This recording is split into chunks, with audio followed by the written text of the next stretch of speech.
global north. David Fitzgerald got his PhD from a fine institution in Southern California called UCLA, and he's now moved south to UCSD, where he's a professor of sociology. David Fitzgerald is a comparative historical sociologist. He has written several books. I actually lost track on my CV. There's like a whole long list of books, many articles looking at emigration, the governance of migration, and issues like that. He's here to talk about his latest book called Refuge Beyond Reach, and you can get 30% off if you order it with this coupon, which I distributed around the table. This is obviously a very timely book, but I think David is really to be commended to writing a deeply researched academic book that is also timely. That's a hard challenge to do because it takes many, many years to write such a book. And so, in fact, David started working on his book. I remember like one of your first talks at a 2013, 20, something like that. So well before this sort of hit the news cycle. And so now he's here to present some of his work. So do a warm welcome to David Fitzgerald.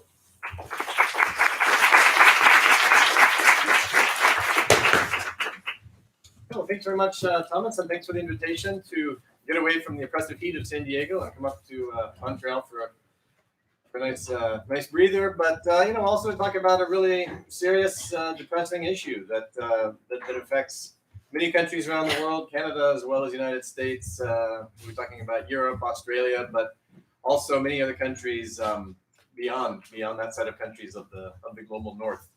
So this is a book that's already in press, as you've seen. It's already out, actually published. But I continue to work on these issues. So your comments today are going to be very useful to me as I continue to wrestle with these ideas in a couple of forthcoming projects.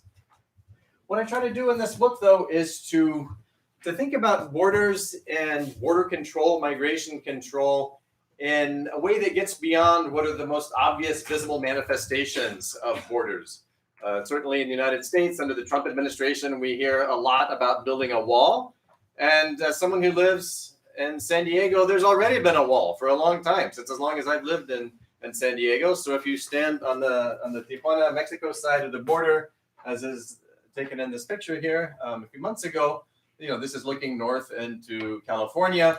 This is the kind of image that we typically have of migration control.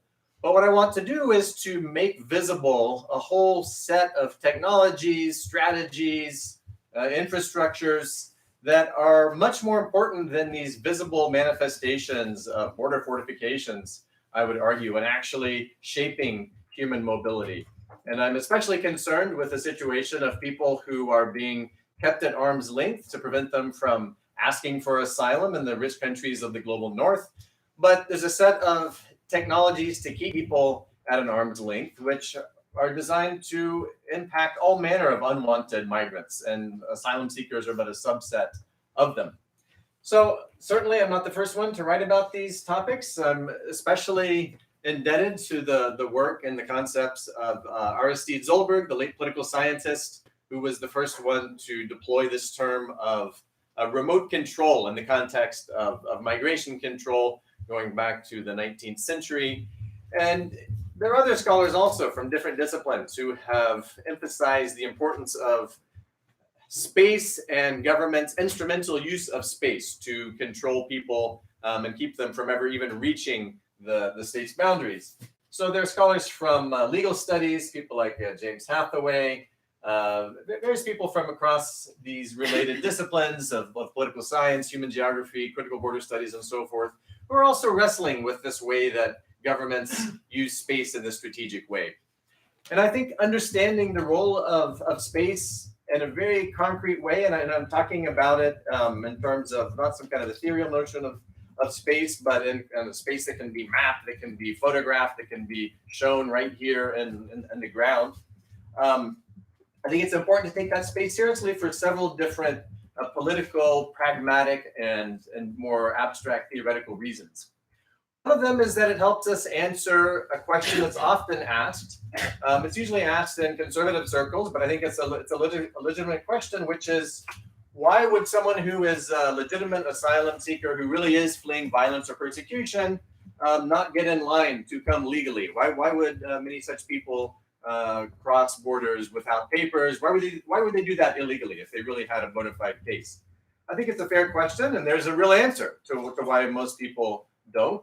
It's because the various legal paths are deliberately kept extremely small. Refugee resettlement is an option that's never been available to more than 1% of the world's refugees. There are practically no in-country processing programs. Diplomatic asylum is illegal in most countries, and it's not the kind of normal way of doing business anywhere. So what that really does is leave people with the possibility, which is extremely narrow, of trying to reach a territory in order to be able to ask for asylum. And so to understand those barriers to keep people from coming legally, we have to uncover a whole set of techniques. The second is that from the perspective of trying to understand what are the constraints on what governments can do, governments are not always able to willy-nilly use every aspect of remote control that they have imagined. There are some limitations. And to understand those limitations, and also at a pragmatic level, the possibility of impact litigation, for example, targeting civil society efforts, it's really important to specify exactly where in space and exactly which jurisdiction or lack of jurisdiction these activities are taking place. And it's also important from the perspective of a longstanding interest in the comparative study of international migration, which is to figure out to what extent nation states are even capable of controlling mobility flows. A lot of the comparative literature coming out of, for example, the Cornelius and colleagues' Controlling Immigration series suggests that states are really not able to control mobility across borders in any serious kind of way. Massey, Sasson, a number of other scholars who've written very prominently suggesting that states can't control these flows very well. But, one of the problems with these studies, and I've also been part of this, is that studies that are only looking at the ability of people to cross a particular border are missing the most important kinds of control, which happen very far away and often in multiple jurisdictions. And moving towards a more theoretical set of questions, I think it's important for kind of building on the work of John Torpy, who famously has a book called The Invention of the Passport from 2000. The second edition just came out last year, which I would highly recommend to you. And in this book, he argues persuasively that nation states have taken a monopoly from other non-state actors and other forms of organizing politics historically in order to monopolize the legitimate means of movement in his terms. So, for example, he's talking about the shift from feudal overlords or slave owners or people who have contracted indentured servants controlling mobility towards states taking that legitimate competence and monopolizing it. And I think he's right about that in the grand sweep of the last 250 years. But what's really important is that it's not just a single state that is monopolizing the legitimate means of movement. And when we look at all kinds of externalized border controls, these remote controls, we see a lot of shared coercion of states that at different levels are collaborating. Sometimes they're collaborating in very asymmetric power relationships, but nonetheless are sharing coercion and control over the legitimate means of movement. And so I want to specify how that's happening and the extent to which it's happening. And then the final theoretical issue that really dominates the book is to understand how organizations such as the state, on the one hand, explicitly accept particular norms. They might even inscribe those norms into their laws about obligations to provide protection to refugees, for example. And narrowly, they comply with those norms. Arguably, they comply with them in the strict sense of complying with the letter of the law. But nevertheless, they systematically try to evade the spirit that motivated those norms in the first place. So it's not a question of compliance. There's a huge political science literature on compliance. This is more of a technique of evasion, again, narrow compliance, but trying to get around the implications of a more complete fulfillment of the spirit that motivated those norms in the first place. So let me try to be a bit more concrete and draw on a situation that has been described fruitfully, not in the area of asylum, but which I think helps us really understand the spatial dynamics of evasion. And that is the notion of a Hippocratic bubble as developed by Alex Portes and his colleagues. And here they're talking about a situation that has nothing to do with migration. They're talking about the situation of healthcare in the United States, where famously there is not national healthcare. And yet, all of the doctors in the United States have taken the Hippocratic Oath. They have taken an oath swearing to provide assistance and to help those sick and injured who require that assistance. So that is a very strong norm. It's deeply institutionalized. It's part of the culture, the culture of medicine. So what do hospitals do, given the fact that not everyone has insurance? Well, they put up barriers in front of the doctor. And sometimes those barriers are openly coercive. You might find security guards in the hospital, but that's not usually how this kind of spatial control works. Usually it works with a much softer face. You have clerks at the desk who are very polite, smiling, asking to see your identification documents, asking to see your insurance card or your credit card. That's usually the way this kind of control works. So it's not a story of machine guns at all times. It's a story of these much more subtle techniques. And so what Portes and his colleagues argue is that, yes, the Hippocratic Oath means something. That norm does mean something. It's not a farce. But the institution creates a spatialized bubble around it to control the access to the physician's examination room where that norm would be activated. And I think something quite similar happens in the space of asylum. Because as many of you who already work or are following this area know, there is no legally recognized right in a place like Canada or the US for someone to gain asylum in Canada, say.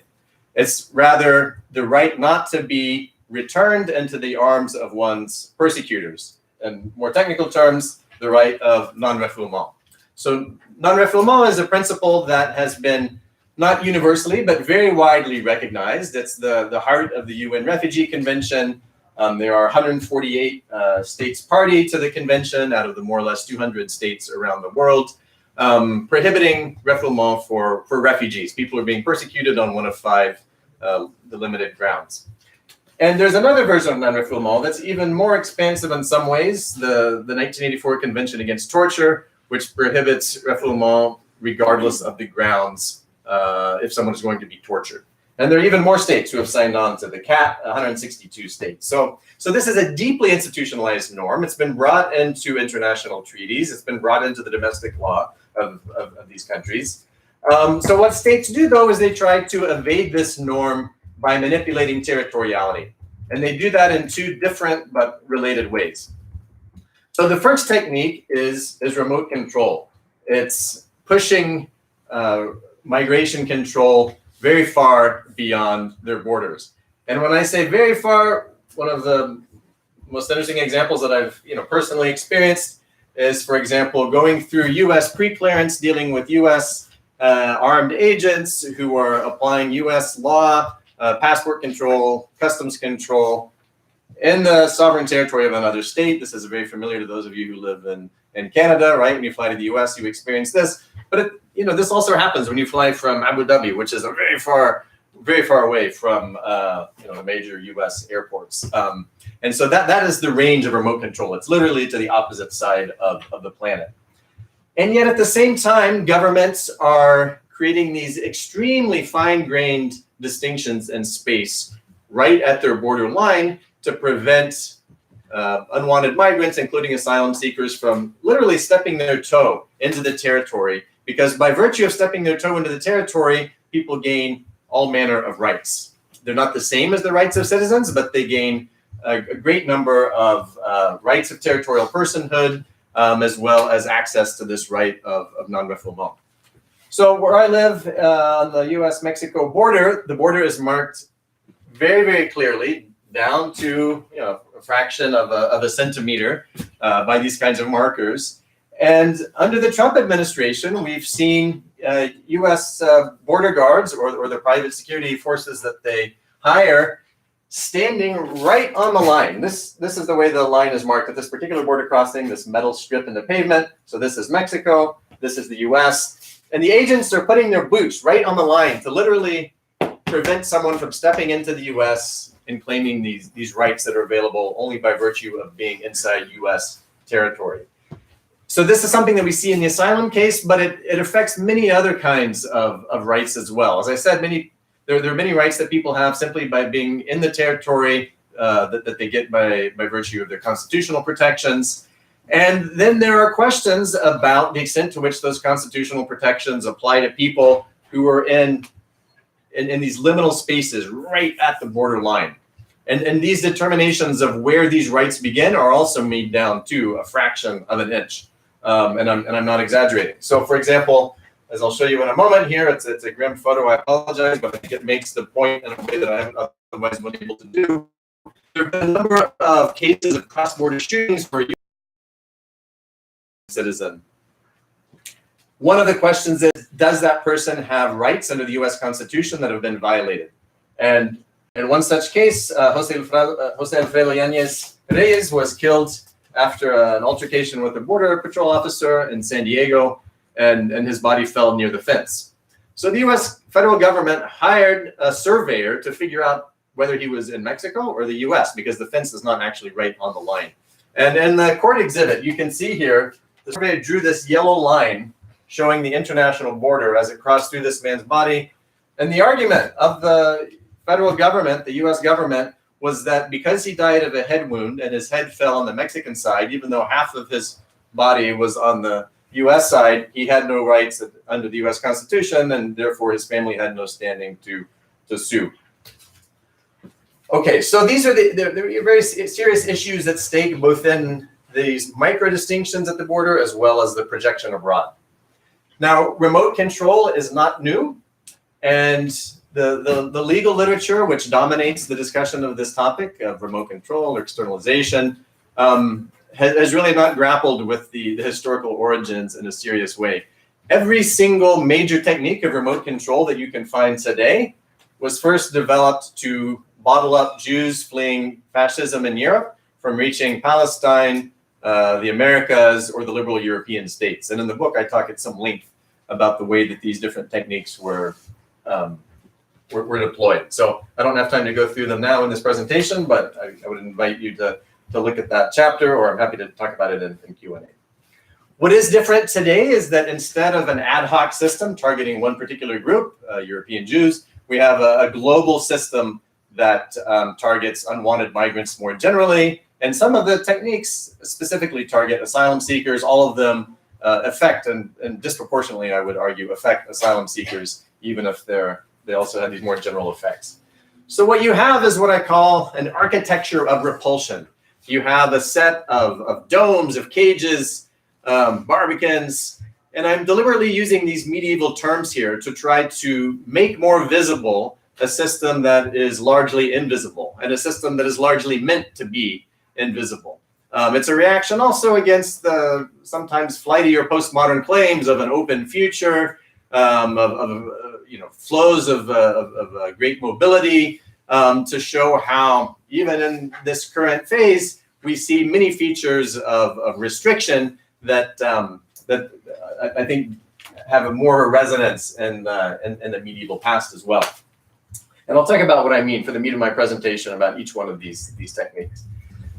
What also makes us a global system is that there has been a great convergence in the use of these techniques.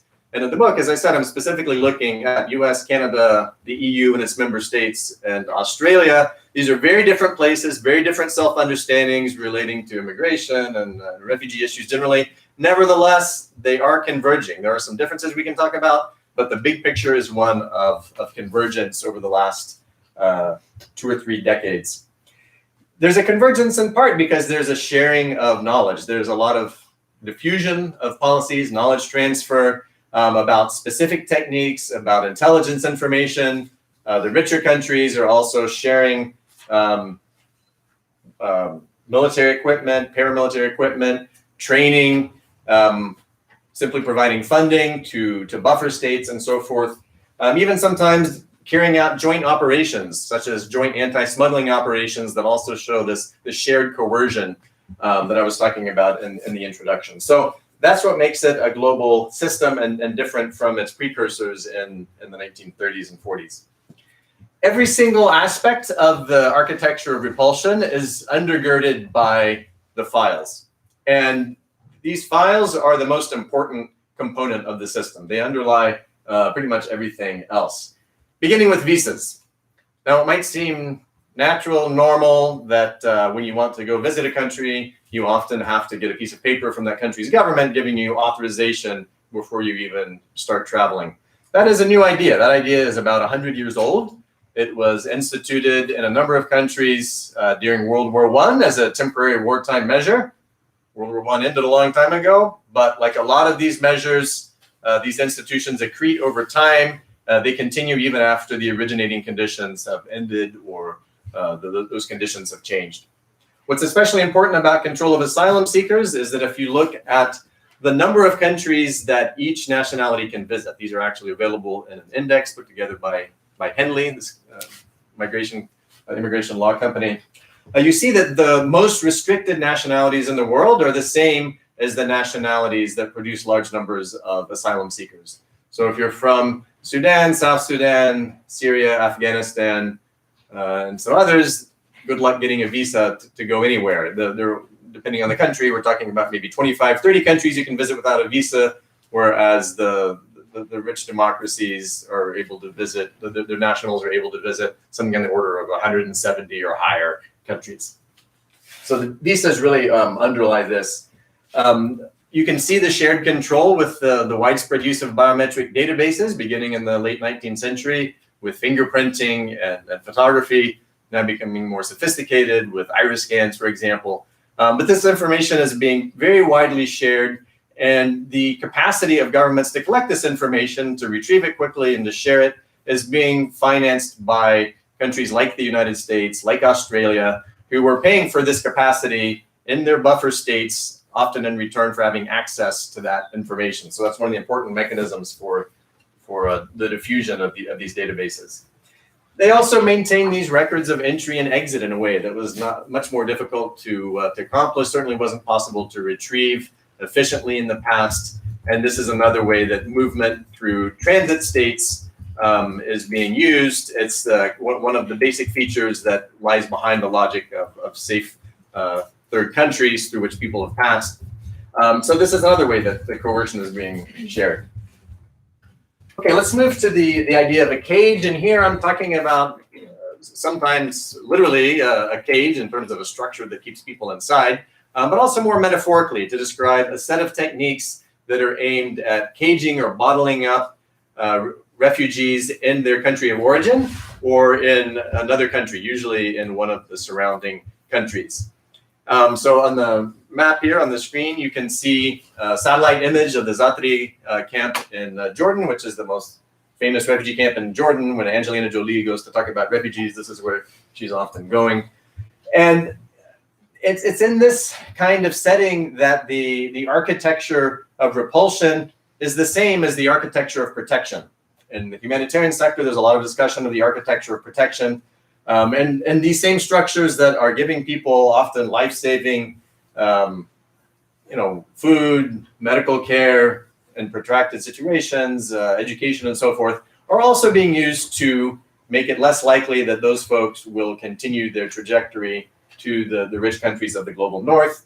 The payment for these, as we know, is underwritten by UNHCR donors who are overwhelmingly the rich countries of the global north. Even more importantly, those donations are, in their very large majority, earmarked to specific missions. So, for example, even under the Trump administration, which has been very hostile to the UN, it's been increasing and apparently plans to increase its funding to the UNHCR. Those are earmarked to places like Mexico to build up the capacity of the UNHCR in those spaces to increase the at least illusion that Mexico is a safe third country. There's also a harder edge, and the hardest edge of caging is military intervention. All of the countries that I've been talking about, including Canada, but more importantly, the United States, has been involved in military interventions in countries where there's at least, in part, the explicit effort to prevent large-scale outflows of refugees. So we can think about the U.S. intervention in Haiti, as illustrated on the screen, but also in the 1990s, northern Iraq, the Balkans, more recently Libya, some other such interventions. Then there's a technique that has been pioneered in its narrowest sense, pioneered by Australia, although it's borrowing in part a model from the US, of so-called offshore processing of asylum seekers. And what's unusual about this situation is this is under the Pacific solution, going back to 2001, and there have been different versions of it, but to simplify for now, the version I'm going to talk about is where asylum seekers arriving by sea in Australia without a visa, so-called irregular maritime arrivals, would be intercepted in the in the contiguous zone, the waters right outside the territorial waters of Australia, and forcibly transported to one of two islands in sovereign countries, the Republic of Nauru, the world's smallest island republic, and Manus Island, which is part of Papua New Guinea. And there, financed by the Australian government, people would undergo refugee status determination. What's unusual about this is a couple of things. First of all, people were being taken to territories and countries that they never passed through. So this is not your kind of typical safe third country agreement as discussed often in the news between, say, the US and Canada.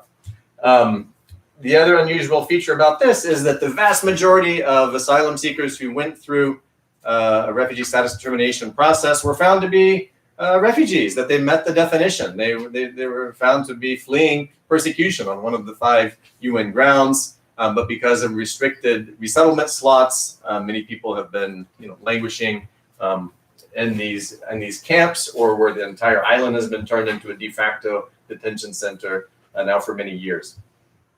This has been seen as a model by a number of European governments. It's been seen as a model also in the US, and the current versions of these agreements with places like Guatemala and Honduras and El Salvador have very murky details, but are following this logic of taking people who never even transited those countries and using them as a place where asylum seekers are sent to in a way that restricts their rights. Then the softest tool of caging is publicity campaigns or propaganda campaigns to try to dissuade people from leaving. All of the governments that I'm talking about do this, but the Australian has been the most active. Here's a graphic novel that's produced and distributed in Afghanistan to try to deter people from leaving, and it tells over many pages the story of this young man who leaves, and he thinks he's going to reach paradise in Australia. He's intercepted and taken to this detention camp, and at the end he's depressed, wishing he was back home, enjoying the fiesta with his family. There are also legal tools of caging, which are used really more in the European context, the so-called safe country of origin designation, where there's a rebuttable presumption that if you're a national of this designated country, that you can't be a refugee because that's a country that respects human rights and the rule of law and so forth. Okay, the next technique is the dome, is creating an aerial dome over a continent to restrict the entry of air passengers. This is a system that is built on the back, legally, structurally, of controls over sea passengers. So it has a much longer history. It has a history going back, depending on the specific sub-technique, but typically going back to the 19th century. Certainly in places like US, Canada, Australia, that's the case. So carrier sanctions are sanctions against transportation companies that transport inadmissible passengers. That means that, say, that if the airline lets someone board who comes to the airport in Montreal, doesn't have a visa, and then the airline will be fined and also will be responsible for transporting that person back to the port of embarkation. So that sets up a very strong incentive for the airlines not to let people on unless they have a visa. And if you're coming from an asylum producing country, you're very unlikely to be able to get a visa. So it's the combination of the visa and the carrier sanctions that are the two most important pieces. Even though it's not dramatic, it happens behind closed doors. That's really the heart of the system. And that's based on carrier sanctions that, in the context of sea passengers, goes back to the 19th century again in places like Canada and the US and Australia. Then there are carrier liaison officers. They go by slightly different names, but it's a similar concept. All of these countries also have this global network of agents that are stationed in major airports around the world who advise the airlines on whom to admit onto the aircraft and whom to exclude. They don't have any legal authority to do that, but because of the carrier sanctions, in practice, the airlines do what the liaison officers say. So it's another way that you see shared coercion, even if it's happening outside the jurisdiction of the more powerful country. Then there's preclearance, which I began talking about to illustrate this idea of very remote control. The preclearance programs have been around much longer than you would get from reading the extant literature, and they started here. They started in Canada with US agents in the late 19th century checking passengers in places like Halifax bound for the US. This was incorporated first in the air passenger system in Toronto in 1952, and then spread throughout many Canadian airports, and then some rail and ferry connections in places like Vancouver, and then a few other countries around the world. So that now 15% of international air arrivals in the US are coming through preclearance. This is very important from the perspective of asylum seeking, because one cannot ask for asylum in those preclearance spaces. What's interesting is that the US Department of Justice plays with jurisdiction, though, and has prosecuted people for violations of US law in those spaces, in foreign preclearance spaces. So you see often in this whole issue of remote control, the way that governments are turning jurisdiction on and off. That's another good example of shared coercion as well. Okay, so moving to the next technique is the idea, easy enough to visualize here, of moats, of using international waterways and oceans and seas and so forth as spaces of control, particularly in international waters. So this has been going on for quite some time. There are important examples of this going back to the 1930s. The saga of the St. Louis is probably the most well-known in North America, but there are many, many other such examples. And in this this image here, you see a patch like one would wear on a jacket of a multi-task force, a multi-agency, a U.S. task force doing contingency planning for a large-scale outflow from the Caribbean heading towards Florida. So think of the 1980 Mariel boat lift of trying to prevent something like that. And you can see here the talons of Sam the Eagle coming down over the Dominican Republic, Haiti, Cuba, in this really coercive face of remote control. The U.S. has had a Caribbean migrant interception program since the Reagan administration. And cumulatively, a lot of people have been intercepted. 250,000 people have been intercepted. So this does not include the Mariel boat lift, when those tens of thousands of people were not intercepted. So this is 250,000 people who are intercepted. Some unknown percentage of them would be categorized sociologically as refugees. Certainly the Cubans who were leaving, if they had reached the United States, typically would have been paroled into the U.S., let into the U.S. But when this program was started under the Reagan administration, there was an executive order issued to authorize it. And the executive order very explicitly said that the U.S. would comply with the principle of non-refoulement, even if those interceptions took place in international waters, even if they took place outside of U.S. territorial waters, because the U.S. signed the 67 Protocol to the Refugee Convention. It has a 1980 Refugee Act that incorporated those provisions into U.S. domestic law. And so Reagan said, we will comply by this act. We will not return refugees into the arms of their persecutors. Well, fast forward to 1992, you see that there's a large increase in the number of Haitians trying to reach the U.S. and being intercepted. And a new order was issued by George H. Bush, which made compliance with the principle of non-refoulement discretionary. If the people came into the control of the U.S. Authorities in international waters. So, not surprisingly, there was a lawsuit by advocates working with Haitian asylum seekers. There was a case that went all the way to the U.S. Supreme Court, and the U.S. Supreme Court ruled by a 5-4 vote that non-refoulement did not. The U.S. was not bound by the principle of non-refoulement in its operations outside of U.S. territory, including outside of U.S. territorial waters. So it said that neither the international treaty that the U.S. had signed nor the ADU Refugee Act required the U.S. to abide by that principle. It was really up to the discretion of the executive. Now, despite having carte blanche, apparently, according to the Supreme Court, to do what it wants on the high seas, there have been some self-imposed limitations by the executive, including what's been called the shout test by Bill Frelick of Human Rights Watch. And so how this would work, you can see here an image from the mid-90s of a large number of Haitian nationals intercepted by U.S. Coast Guard.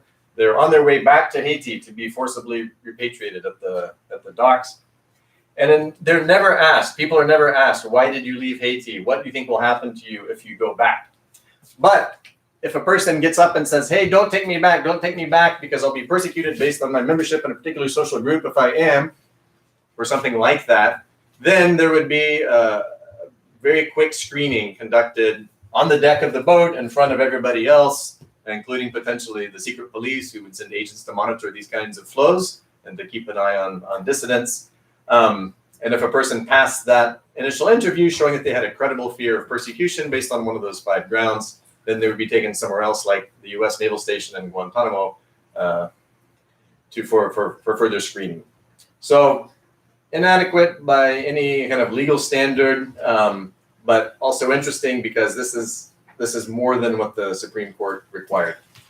There are 2 nationalities that were exempted from this policy of not asking people in any kind of regular way, deliberately not asking them why they left and what would happen if they returned. The 2 nationals that were accepted were Chinese from the PRC, who were administered a 4-part questionnaire about why they left and what would happen if they returned. And more famously, for Cuban nationals until the last few days of the Obama administration in January 2017. And the policy towards Cuba evolved over time. There's a whole chapter about this complicated history in the book. But beginning in 1994, there was what has become colloquially known as the wet foot, dry foot policy. And the wet foot aspect of this policy is that in compliance with a bilateral agreement between the U.S. and Cuba, the Cuban government agreed to the repatriation of its nationals. Typically, before that, it did not allow the repatriation of its nationals. But only if they were intercepted by the U.S. At sea. And that included, importantly, both international waters and U.S. territorial waters. Not part of the agreement, the U.S. continued to conduct asylum screenings at a thin level, but nevertheless given to everyone who was Cuban at sea. And then if they passed that initial screening, again, they'd be taken somewhere else like Guantanamo for further screening. If they didn't pass the first screening, they would simply be repatriated directly within a matter of hours back to Cuba. The dry foot of the policy, and this is the part that has changed since January 2017, but before that, if Cubans reached dry U.S. land, in almost all cases, they would be paroled into the U.S. That is a special legal meaning, but you can think of it colloquially as let into the U.S., and within a year, they would get a green card in almost all cases. So note that this is not about reaching U.S. territory. This is about reaching U.S. dry land. And that's not a category that you find in other aspects of U.S. law. So what is dry land? Well, there are a number of Kafkaesque controversies about whether or not people were on dry land or not. And because this is not a legal term elsewhere in the law, then there was a lot of room for creative interpretation of what constitutes dry land. So just to give you one example of these kind of controversies, a few years ago, there was a group of about 20 Cubans who were intercepted by the U.S. Coast Guard. And so they jumped out of their boat and they swam to this lighthouse. Now, everybody on all sides of this controversy agreed that the lighthouse is in U.S. territory. This is a lighthouse operated by the U.S. federal government. It's just a few kilometers within U.S. territorial waters of one of the Florida Keys. It's very nice inside the lighthouse. They have electricity, they have refrigerators, they have TVs, they have sofas. There's about this much water between the bottom of the lighthouse and the reef on which it's built. And so in this image taken from a TV helicopter, you can actually see a group of these folks from Cuba. This is a U.S. Coast Guard vessel, and there's another large cutter right out of the view here. But they had allies, legal allies, advocates in Florida and Miami, who argued in court that they had reached dry U.S. land and they should be able to apply to be paroled in to the U.S. And the U.S. Coast Guard and then the federal government generally disagreed and says, no, this did not count as dry land because to get to the next island, you would have to swim. And a federal judge agreed with the Coast Guard position and said that they should be repatriated to Cuba. Well, some of them actually passed their credible fear interviews, both at the first and the second stage. So they were not settled in the U.S. They were resettled in Australia. They were resettled in Australia as the usually forgotten part of this quasi-secret swap between the U.S. and Australia, whereby, remember I showed you the map of people on Manus Island and Nauru? So some of the asylum seekers being held there who were able to prove that they were refugees were sent to California. And in return, they were not trying to get to California, they're trying to get to Australia, but they were sent to California deliberately to make it harder for family reunification, to try to be a deterrent so that other people trying to reach Australia wouldn't try to take that route. And the Cubans who were trying to reach Florida, who were found to really be refugees, were sent to Australia, so they're now living in Brisbane to cut the potential family tie connection. All right, so, I told you that in 93, there was this U.S. court decision, the Sale decision in the U.S. Supreme Court. And there was the opposite court decision in the European case. So, as you know, many migrants, including asylum seekers, have tried to cross the Mediterranean to reach countries like Italy.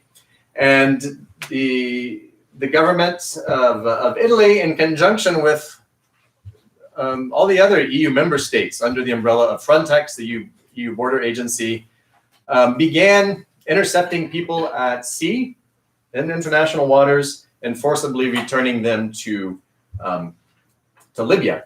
And this is often represented as an exclusively Italian story, which is not true. In the original test case that I'm going to start talking about in a moment, this was part of an operation where a German military helicopter identified a particular boat, radioed the information to an Italian vessel, which took these folks who were from Somalia and forcibly took them back to the beach in Libya. And there are actually images captured by a photojournalist who was standing at the dock of people being forcibly carried off this boat. So there was a court case, and in the Hirsi case in 2012, the Strasbourg Court, the European Court of Human Rights, ruled that even though these activities were taking place in international waters, that the Italian government had effective jurisdiction. In that time and place, it had control over the movement of these individuals, and because it had complete control over their movement, it therefore had the responsibility to provide them protections under international law, including Italian law. So what did the Italian government do? Well, it started paying off the people who just yesterday had been smuggling migrants to do the dirty work of migration control, of the Libyan Coast Guard, the various militia groups in Libya. Recall that this is after the war in Libya and the ongoing war in Libya. So there is no sociological state. There's no single organization that controls legitimate violence in Libya. And so the Italian government, and now it turns out that the Maltese government has also been doing this secretly, is very deliberately, explicitly funding these various groups within Libya to prevent people from leaving.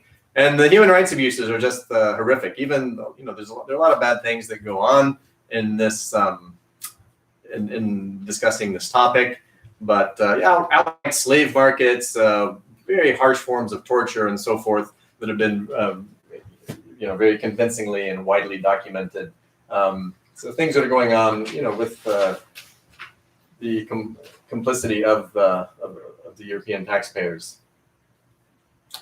Okay, so there are some limits, though, on the ability of states to do these kinds of interceptions in the moat and then take people to a place where they have fewer rights. The whole logic of these interceptions is that people will be taken to a place where they have fewer rights than if they were allowed to land and go through a refugee status determination process and find out if they meet the standard or not.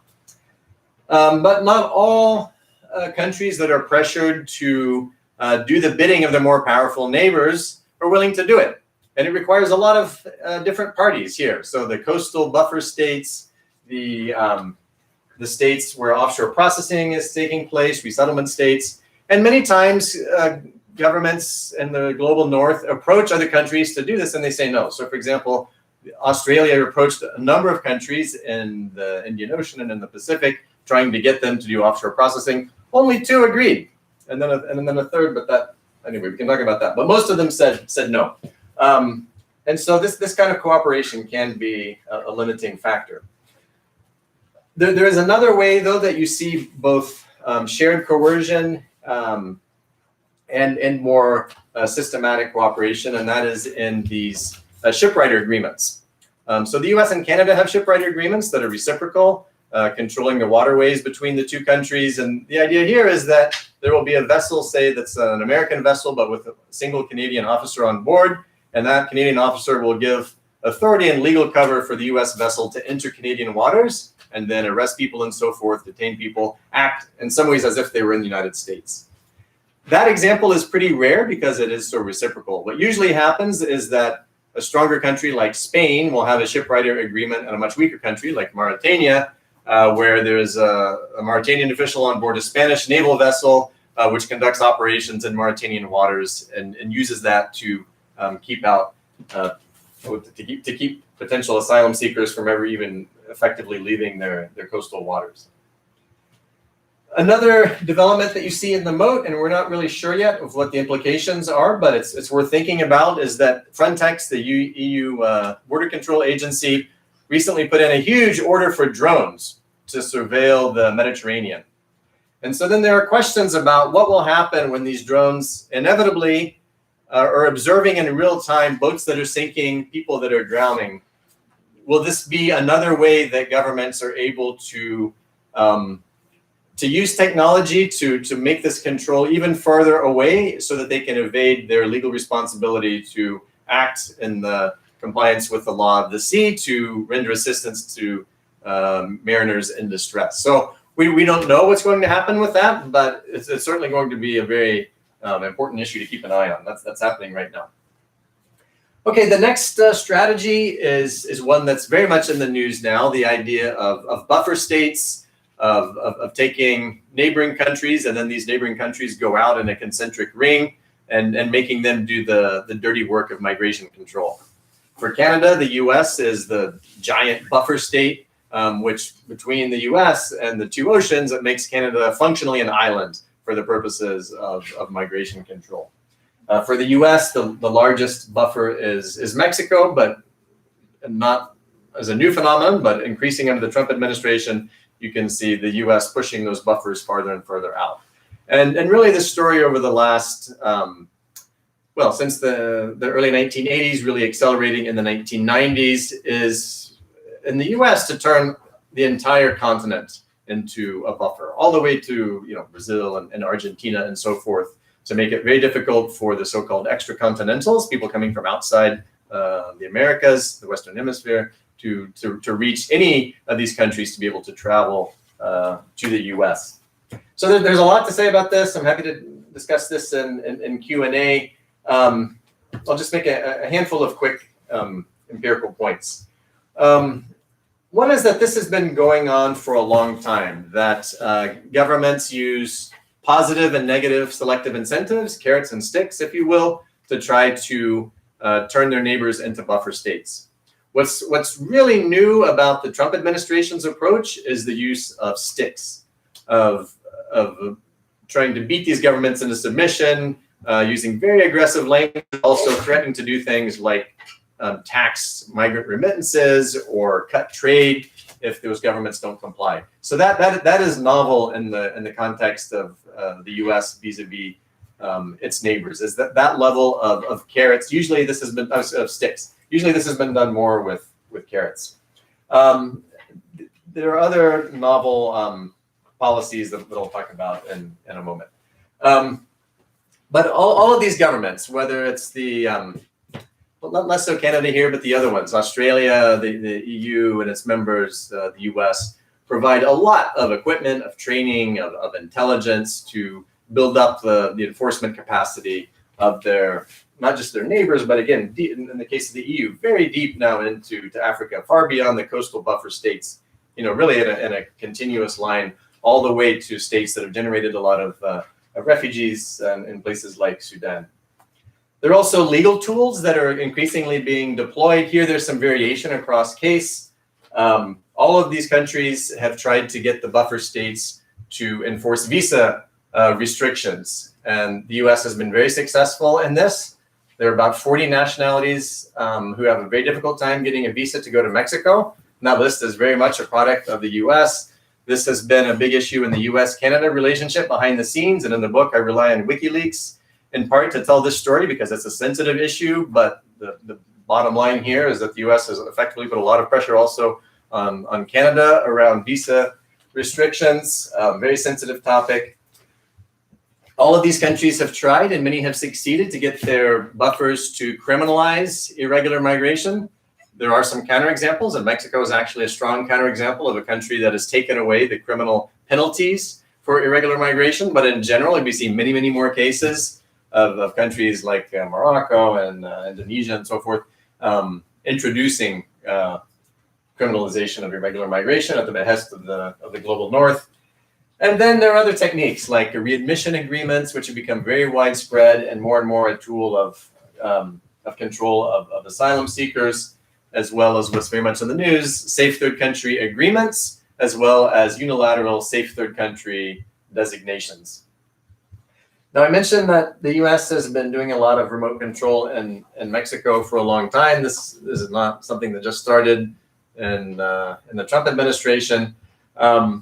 But basically, the story since the early 1980s in Mexico is of the US turning Mexico into this buffer, where even though there is an open southern border, there's historically been almost no border control between Mexico and Guatemala or Mexico and Belize. There is what's called in Spanish a vertical frontier of control of the transportation routes north on buses, on the train, and domestic flights, where agents use they use racial profiling and various shibboleths and other techniques to try to ferret out who is not Mexican, and then detain and deport them. In Mexico, as in many countries, they use euphemisms. They don't use harsh words like deport, but that's what's going on sociologically. The scale of these deportations is mammoth and has been for a long time.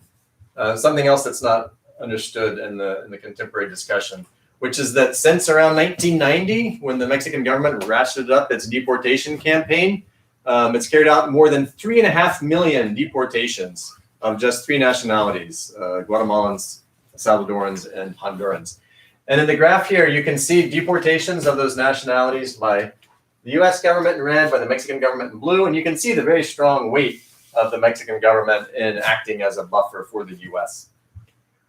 Now, one of the things that's new in the context of Mexico-US migration around asylum is the idea of metering, of limiting the number of people who can cross at a particular border point and ask for asylum in a given day. There's a long, interesting history behind that. That's not a US invention. The Hungarians have also done something similar, but it's become quite widespread in the US. The other feature that's novel in the US-Mexico context, as in we haven't seen it before in the US-Mexico context, is this idea where asylum seekers enter US territory, ask for asylum, pass their initial credible fear interview, and are given a hearing date to make a more full determination with an immigration judge, but are then forced to return to Mexico to wait. Lots of problems with that we can talk about. So that is new in the context of Mexico and the US, but it's not new in world history. So there have been 3 periods where Canada had such a policy at a much smaller scale, going back to the 80s, where Central Americans who entered Canada by land from the US were given a hearing date in Canadian courts, and then, or in the Canadian refugee status determination process, but then forced to wait on the US side.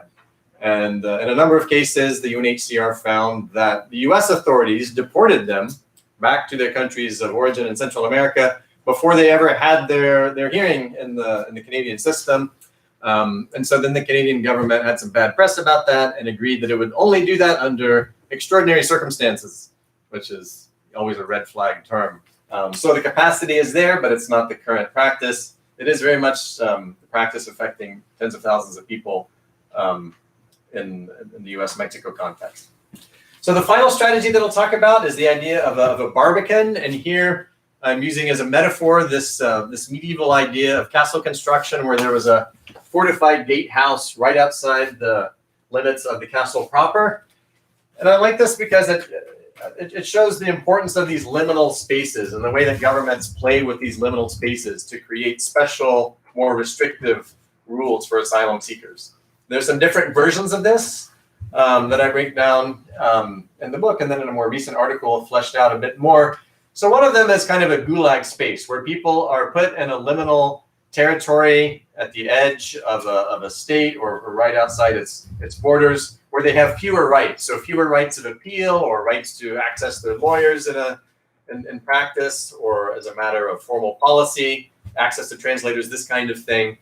So for a while, the Australian government was processing irregular maritime arrivals on Christmas Island,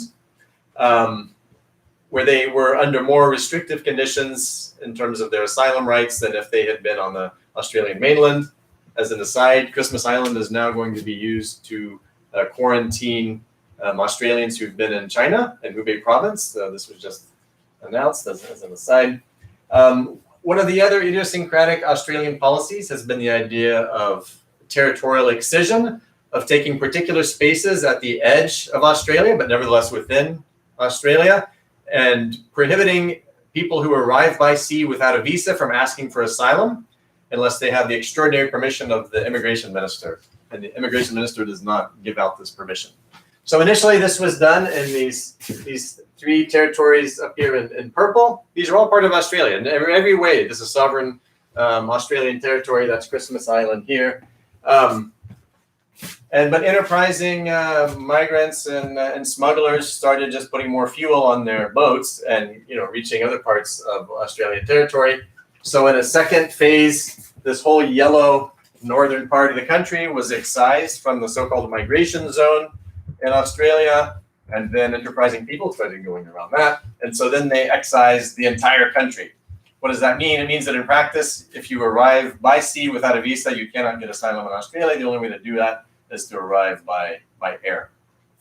So you can see this progressive expansion of the barbican in that case. Then there's a classical kind of barbican, and there are many examples. I'll just give you one. In the Spanish enclaves in North Africa, surrounded by Morocco and the Mediterranean, the enclaves of Ceuta and Melilla, where there are three concentric fences. And initially, asylum seekers arriving from their Moroccan side, they're not Moroccan, but they're coming through Morocco, would climb the first wall or the first fence, and then say, okay, they've arrived in Spanish territory, ask for asylum. So the Spanish government said, well, that doesn't count if you just come over the first fence, and they moved the goalpost. They said you have to have crossed all of the fences and be free of the border authorities in that area before you can ask for asylum. Well, many people are actually quite desperate, and so they started doing that. They were swimming around the fence, or they were going at night, etc. And so then the government moved the goalpost again. The Spanish government moved the goalpost again, and they said the only way that you can apply for asylum in these enclaves is to go to the asylum office. And they made an asylum office in one in each enclave. Well, how do you get to the asylum office? That's very carefully controlled by the Moroccan border guards, who don't let most nationalities go to that office to apply. So if you're from any of the sub-Saharan African nationalities, for example, you can't go. For the first several years of operation, one of the offices didn't accept a single asylum application because there was no way for the asylum seekers to get to that office. In any event, that's the classical version. Then there's a frontier version, which you can find a couple of different subversions. In Hungary, also, the Israelis had a version of this, where asylum seekers who were being pursued by the border authorities or the military, if they had crossed within 24 hours, usually there's a time limit, if they crossed within 24 hours and were within 50 kilometers of the border, They were pushed back into Egypt without being able to present an asylum claim. Similar version in Hungary. The most breathtaking version of the Gulag, of the Barbican, is to create this legal fiction, this complete legal fiction that airports in the middle of a country are in some ways not fully within that country for the purposes of asylum rights.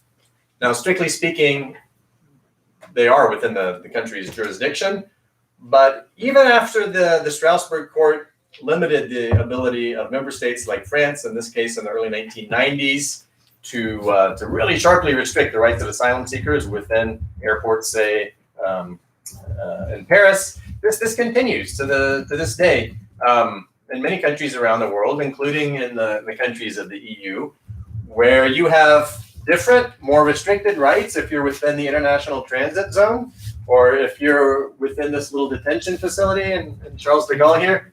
Very different rights than if you're on the other side of the sliding glass door. So it's it's in some ways we normalize this, maybe even flying around, but it's also the incredible chutzpah for governments to say, well, you're not actually fully here, even though you look out the window and it sure looks like you're in France. Okay, so to conclude here, as I've said, along the way, there are some limits on remote control. And I don't want to overstate these, but there are some limits, and I think it's important to recognize the conditions under which these techniques are limited. One is that people are often quite desperate, and they have very strong incentives to get around these controls. You can see lots of examples of people exercising their agency.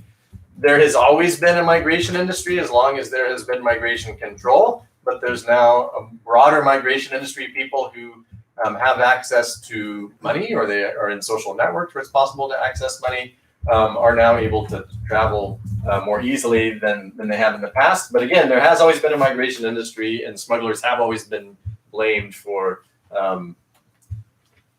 various negative things that happen. Whenever you have a deeply ingrained migration circuit, a situation of what Massey would call a cumulative causation, where the migration has been going on for a long time, it's deeply part of the economy and culture, the social networks of a region. It's harder to stop. It's not impossible, but it's much harder.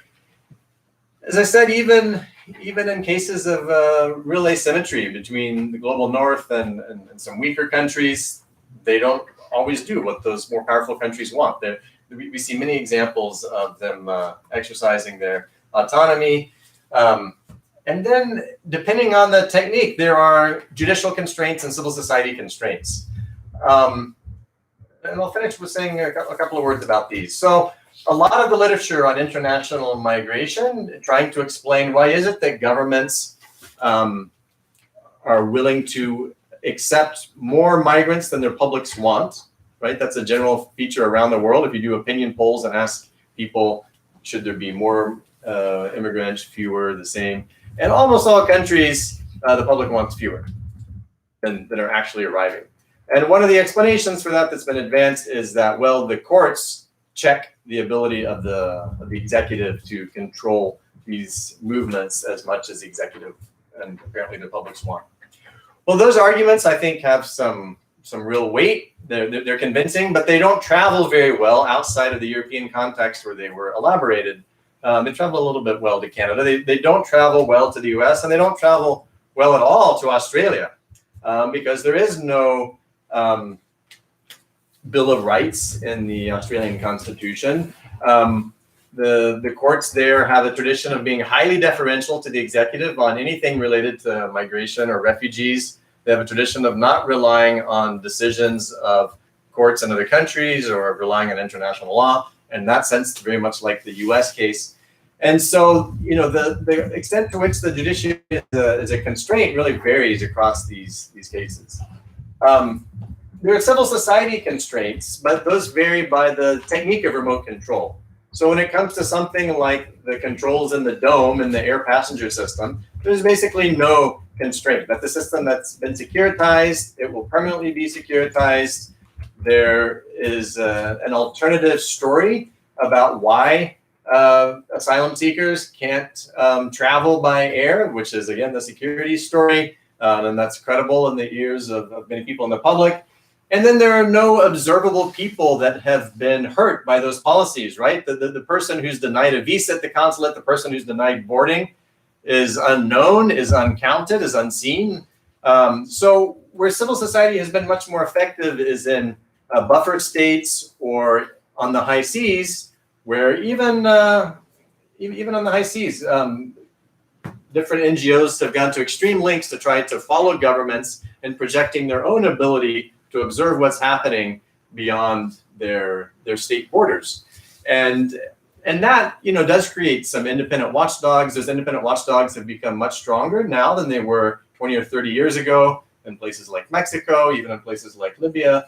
And those watchdogs are important because to the extent that there have been judicial constraints on state action, they're very much relying on information produced by those independent watchdogs.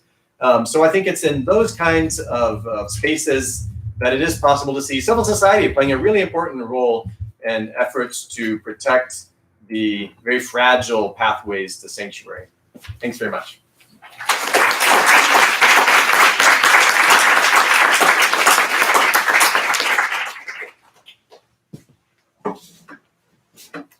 All right. Yes, Jennifer. We're showing. Who's the traffic cop here? You can drill your own questions. Okay. I think that Okay, I get to start off, thanks. So my question spans two of your books, actually. I want to go back to Culling the Masses and link it to this one. So the question, I'll state up front and then give you the background of it. My question is, what cumulatively do these two books mean for the relationship between international human rights norms and state legitimacy? Because I remember going to a symposium, one of the symposiums or panels at SSHA 2014 after you published David Cook-Martin, Culling the Masses, and members of this panel, these contributions were subsequently published in Ethnic and Racial Studies, the symposium, and the consensus seems to have remained at that time, 2014, on at least based on a book that focuses on immigration policy, not refugee policy, that these international human rights norms backed up by international agreements would remain an incredibly strong limiting force on states, insofar as states need to at least demonstrate adherence to them in order to claim legitimacy on the world stage. And there was a sense of a great optimism that came out of that, like, we will not be able to go back to having laws on the books that say no Chinese immigrants or whatnot. And yet fast forward to this, and now we've shifted policy arenas from immigration to refugees. And what I'm actually hearing is a different story about the relationship between international human rights norms and state legitimacy. So I was wondering what your overall stance is if you put them together. Because here the story seems to be states can go rogue, and it doesn't seem to have any consequences for them. Has this broken down? Right, no, wonderful question. And so, but my answer is actually quite different from what you suggested, which is that I think what's happening in terms of the relationship between norms and compliance and evasion is pretty similar across the deracialization of explicit migration policies around the Americas and this issue of non-refoulement. I think that the principle of non-refoulement continues to be very strong, and it's because it's so strong that it's being evaded, right? That even the Trump administration doesn't say that it is refouling people, and that even the Trump administration says that it's upholding this norm. I mean, this is why these governments have gone to such great lengths. It's so expensive. It's much, much more expensive to act in this way, to send people off to Nauru and so forth, and just to let a handful of people be settled in Australia. So that they're going to these extreme lengths because the norm is apparently preventing them from simply pushing refugees back at their borders into the arms of their persecutors. So that's number one.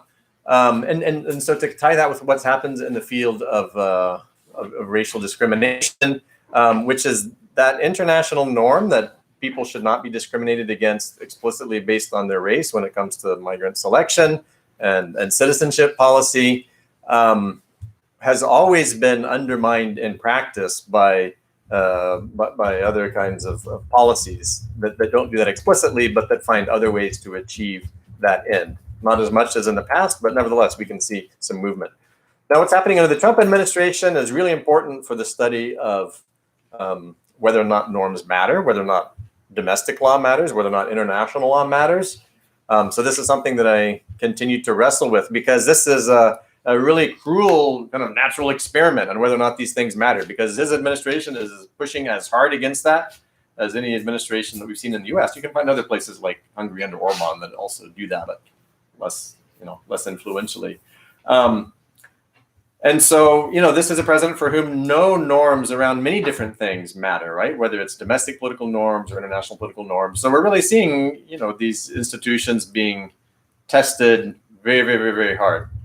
And, some evidence of their weakening is the decision to, in effect, what's allowing chain refoulement of people who are being sent from the U.S. border back to Mexico, then Mexico is deporting them back to their countries of origin, chain refoulement, and also people who are being sent back to Mexico, which is not a safe third country, who are then being often, kidnapped and targeted because they're thought to be carrying money, et cetera, et cetera. So that is a very much less positive story, but I think it's actually consonant with the first story about de-racialization and norms. Yes. Thank you so much for your presentation. It's very interesting. I'm working in the field of immigrant detention, but in relation to the Canadian context. And I was just wondering how your argument could extend to immigrant detention centers within a country, because it's a lot about sort of externalizing. I'm wondering sort of if we can also have little bubbles within, how you would do that. Yeah. So Alison Mounts, human geographer, has written a lot about those microgeographies, even including within states, specifically around the case of detention. So she has more interesting things to say about that than I do. But I would say that a lot of these spatial dynamics and trying to erode the principle that the rule of law will be the same within a nation-state container, right at these very neatly defined borders at the edge. You can see some erosions of that, for example, in the U.S. with the rule that reduces normal constitutional protections against unreasonable searches and seizures within 100 miles of a border, including a sea border. So 2/3 of the U.S. population is within that zone where they have fewer rights than they would normally have when the Border Patrol wants to look into the trunk of their car, for example. Or rules around fewer rights for people who are in a process of expedited removal, depending on, again, the time that they've been in the U.S., but also how many miles away from the international border they've been. So you can see some of those sorts of issues that's not answering your question, but it is related to these controls of space in differential ways within the boundaries. Yes, sir. I'm sure that some policymakers you talk to will tell you that it's not about asylum seekers, but mostly about economic migration. Can you think of a case where the economic migration is not an issue on certain parts of the world, so that most, if not all, the people are trying to migrate for political reasons or for persecution? And in these cases, do you still see the same kind of tools used by governments? So I wonder if for a lot of governments, it's mostly about they're unable to separate asylum seekers and economic migrants, and they kind of end up with these tools that are inappropriate in both cases. Yeah, no, it's a great question. And there are many people around the world who they have multiple reasons to try to move, right? They might be fleeing from violence, but they also want to eat, and maybe they want to have a better economic lifestyle than they do at home. So that's always been the case. Well, it's not the case of all flows, but it has often been the case historically that these flows are mixed. That's not a new phenomenon. There are many examples, though, where governments are using the same techniques of remote control against groups that would definitely be found to be refugees if they were allowed to present their case. So that's the case of Syrians in most European countries. With the exception of places like Greece and Hungary. If you're Syrian in 2016 arriving in Germany, you would be found to be a refugee. According to the EU directive that's actually complied to more or less in Germany. Or if you think about Jews fleeing Germany and in the 1930s, that was not an economically induced migration. Same kinds of policies used against them. So So the short answer is that yes, there are a lot of those kinds of cases. Yes. But is the Syrian example an example that these policies don't always work? I mean, that there are certain situations and geographies that don't allow for these policies to really kick in and prevent refugee flows, or Yeah, they're not always effective, right? I mean, people find their way around, and some of the most celebrated cases of asylum seekers are those who've been able to somehow get beyond these obstacles, and they've arrived at an airport and asked for asylum and so forth. The Syrian case in 2015 and vis-a-vis Europe is interesting because there was that brief moment. Well, there's a pretty brief historical moment, just a few months when more or less 1 million arrived, and then after that, Germany reverted to its historic policies of turning its neighbors and concentric rings into buffers, and you had the EU-Turkey deal from the same German leader who the day before had suspended the Dublin transfers. So I think that's a story more or less of effective control in the big picture, but with one brief dramatic moment, when the control was lessened.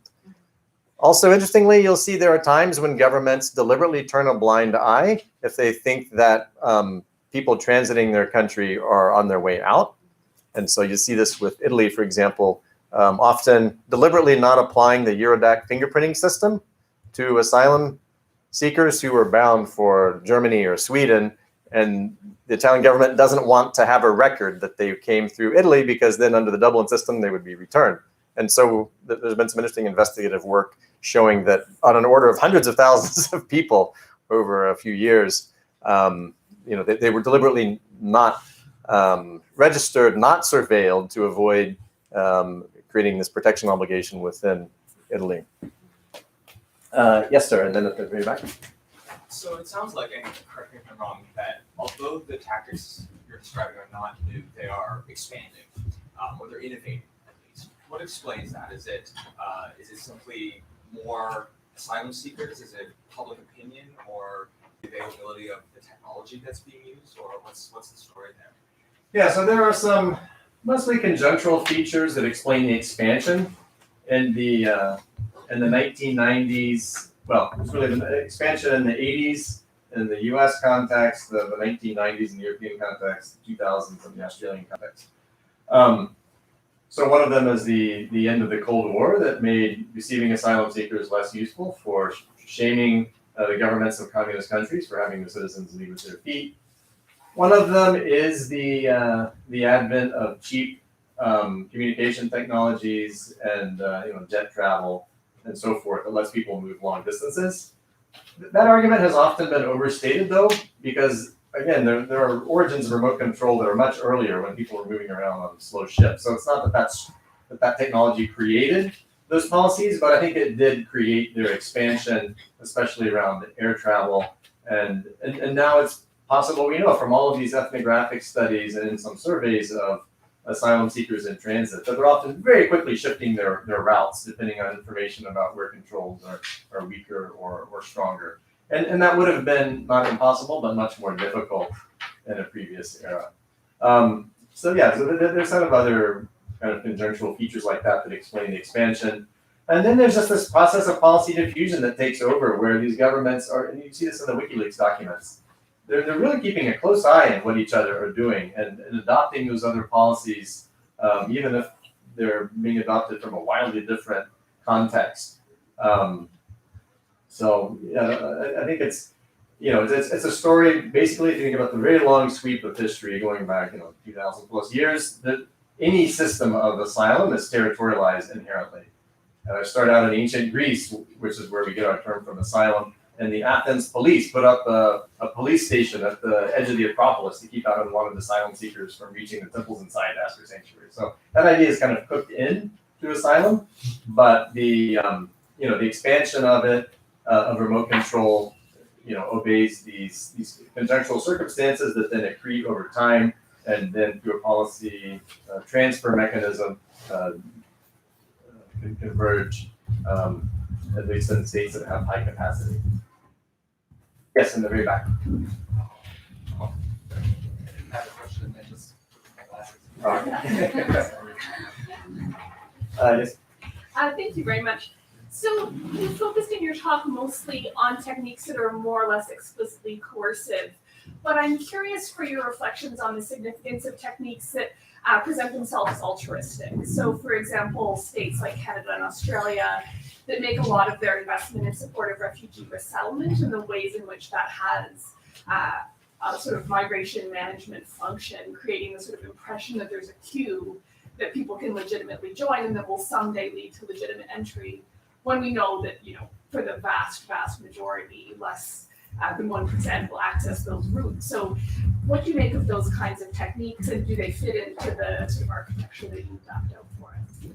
Yeah, it's a good question, because I see them as being a little bit different in their intentions, but I think when you're talking about their effects, I definitely agree. So, there's basically what some people call the grand compromise or grand bargain between the global north and the global south on this, where the global north gives the money and offers a handful of resettlement slots in return for the global south countries to bottle up 85% of the world's refugees. That's the basic bargain.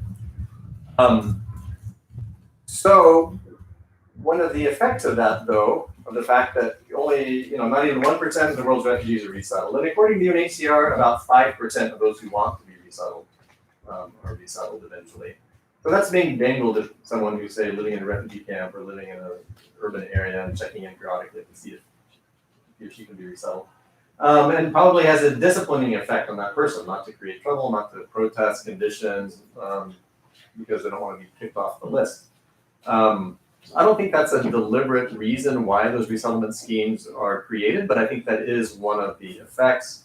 And that probably does also make a lot of people wait longer, because there's not a queue that they're in, but they're waiting around for years and years and years, sometimes hoping that they'll get one of these slots. And if they knew that there were no slots, they'd be more likely to quickly transit out, providing that they had the resources, probably so. So it's a great question, but I think it's important to distinguish between the intent of the policy and the effect. But certainly the effect would be to keep people at arm's length. In some countries, there's a very deliberate mechanism, though, linking successful asylum and resettlement. So this has been an issue in Australia, first discursively, legitimating all kinds of remote controls by saying, well, people are queue jumpers. If only they would wait in the queue to be resettled. When there is no queue, and that's a lie.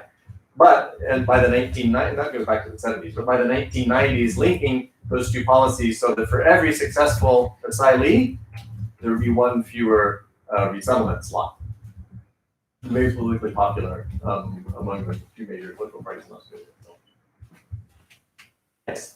Yeah, I had a question. So as I understand, there's an increasing role for private actors to get involved in these remote controls, not accessing the real data, context operations, and so forth.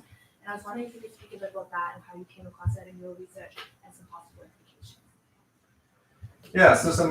So first of all, is that not legal deputization, but kind of in practice deputization of non-state actors has been part of these policies since the beginning, going back to the 19th century with the shipping companies doing that work of migration control. So it's not new, but it is important because it's another layer by which states try to avoid responsibility. Because the government will say, well, we didn't say that somebody couldn't board the aircraft to come to Montreal. That's on Air Canada, blame them. So that's important. And there are various legal theories that are created by scholars working in this area from the doctrinal side, trying to come up with arguments as to why governments are ultimately legally responsible for the actions of those non-state actors that are being pressured to do these things. But nevertheless, it's obviously a technique to further reduce the risk that governments have of being successfully sued on those grounds.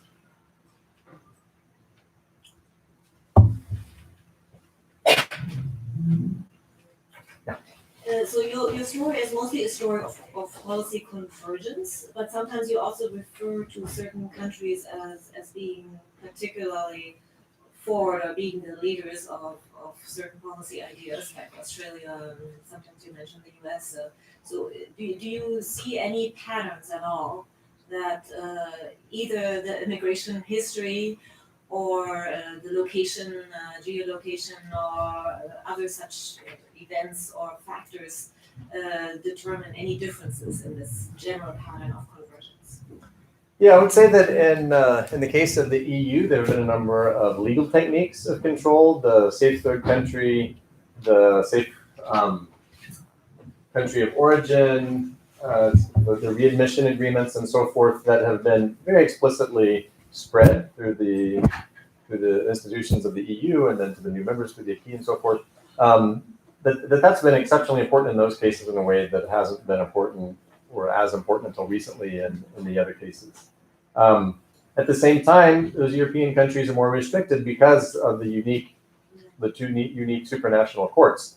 So Europeanization has worked at cross purposes when it comes to remote control. On the one hand, it's true that there was what the early political scientists, Virginie Guillemot, for example, were saying back in 2000 about the escape to Europe thesis, that governments were going to the EU level to get around judicial constraints or local NGOs or local political cultures that thought that that migration control was a nasty thing. So they were shifting those policies up to the EU level strategically, and that's true. But in shifting the policies up to the EU level, that also created the conditions for some restraints over time as other EU institutions, particularly the judiciary, but even the ECJ has been involved in some of these cases now. It's not just the Strasbourg court, but in the European Parliament and the Commission have also been a little more friendly to sometimes thinking about rights concerns. I don't want to overstate that, but compared to the intergovernmental mechanisms, which are much more restrictive, you can see a bit of a boomerang effect where Europeanization hasn't always led to full-on, the harshest possible control measures. And that's a uniquely European story. All right. There's no further questions. I'll give a round of applause to and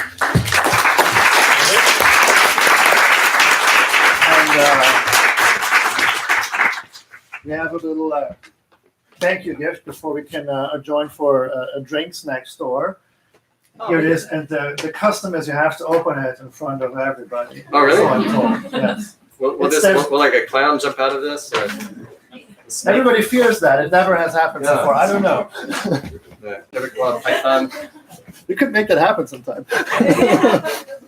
See if there's a handsome, a decorative mug. Oh, brilliant. Oh, my name is on the mug.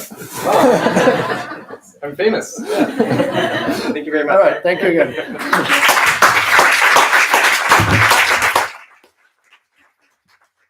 there should be some.